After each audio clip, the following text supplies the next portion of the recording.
Remember all their faces, remember all their voices. This is a strange video to make and kind of hard, because I really want to go into detail about Orange is the New Black. There's so much to unpick and to unpack there that I'd feel that I'm doing a disservice to it to just talk about it for 10-15 minutes and briefly go over stuff. It doesn't feel right. But for all of the stuff I'd have to do, looking into the real world issues, looking into psychological concepts further that I've perhaps picked up on, characters and actors that have really interested me, some who I'm familiar with, some who not, I really need to spend time and effort making sure this works to get my bullet points, because I don't do scripts, but bullet points I can do. But to get all that down, yeah, it does require a lot of time and effort, but I'm doing a degree right now, and as much as young me is screaming for the responsibility in the next sentence I'm about to say, that's where I should really be devoting my time and energy. This is going to have to be a big project that will come down the line. I didn't want to wait that long though, so this is kind of a teaser or trailer for that. This is a brief overview, by my standards, of what I liked, maybe some of the stuff I didn't, and yeah, just to set up the idea that this is my thoughts on Orange is the New Black. Let's discuss it more down the line. So first of all, we don't follow trends. We don't do the water cooler moment TV shows that much. We'll watch them down the line when they've either completely finished airing, or maybe if they're on the last season, we'll start at the first, etc. And that's what happened, with this. Similar to Breaking Bad, I guess, in that regard. We just watched it once it was all done, and we were just looking for something. It sounded vaguely interesting. There's actors I liked already. But, it just something new, something different to experience. And from the first few episodes, I was spotting psychological concepts. There's an episode where someone is ostracised in their life, and we'd been talking about ostracism in class, so my brain immediately latched on. And it was a character and actor who I already liked before as well. So those were the hooks. And, that first season's quite light. It has moments, but it is quite light. It is comedy drama in that regard. Later on, though, they realise that they can bring in these real-world issues, of prisons for profit. I mean, just in general, prisons for profit make me very uncomfortable. But, yeah, these kind of endemic issues within these companies that run these places. The fact they're always looking for a bottom line, not looking at the fact that these are still human beings. They may have committed crimes, they may have done bad things. Some of them may have even murdered other people. But they're still human beings, and we have a minimum level of responsibility to these people.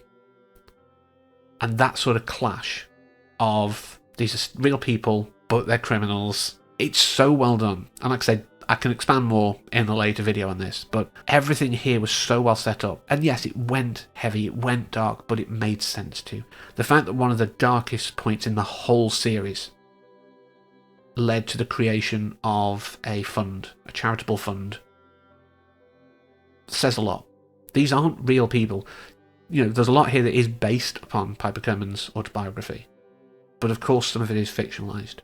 The fact they've used it as a vehicle to enact change and help women in particular, is great. I will never, ever take that away from them. It's such an interesting thing, because entertainment is there, it's kind of in the name, to entertain us. But good entertainment makes us feel and makes us think.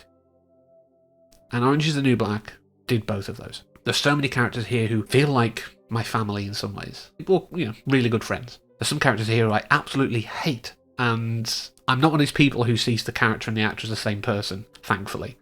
Because there are people out there who do that. There are people who have received hate mail because they've acted an awful character so well that people just hate the actor. And that's a good thing.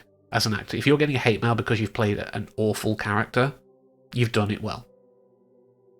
But I don't think there's anyone here who I outright hate. Well, at least of the prisoners. There's maybe a few of the staff, but again, we'll talk about that in the bigger video. But there are members of the cast here who, obviously left. Some came back, some came in quite late on. But most characters who we spent any time with, I can remember, I can think of fondly. I can remember the highs, the lows, even the feelings I had during those highs and lows. There's characters who, in the first few episodes, I'm like, I hate you, I do not like this person, their personalities rubs me the wrong way. By the end of the last season, I really cared for them. I wanted the best for them. There are some who I didn't really care either way. And then found myself, gravitating towards like or dislike.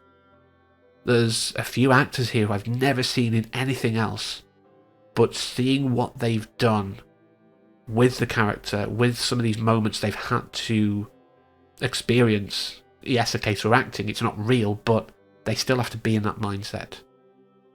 And seeing some of the subtle parts of acting come through even in these big moments. I really want to see so much more of these. Like I say, I do want to talk in depth. I think that's very clear. There's so much here to talk about. I mean, maybe it might be a series of videos, about the concepts, the real world stuff, the psychological concepts, and then the behind the scenes stuff. That would probably be the most sensible way. Again, I'm still workshopping this. But this is a series that on the surface, yeah, it's a women's prison kind of comedy drama. It could have been very throwaway, could have been very glib. It chose to handle the hard stuff. And that's why I'm praising it. If it would have kept at the same speed of season 1, I might have gone, yeah, it was enjoyable. The fact that we're willing to do more really is what drew me in. But like I say, bigger project down the line. That's an overview. It's clear that I have a massive passion for this, so it will happen.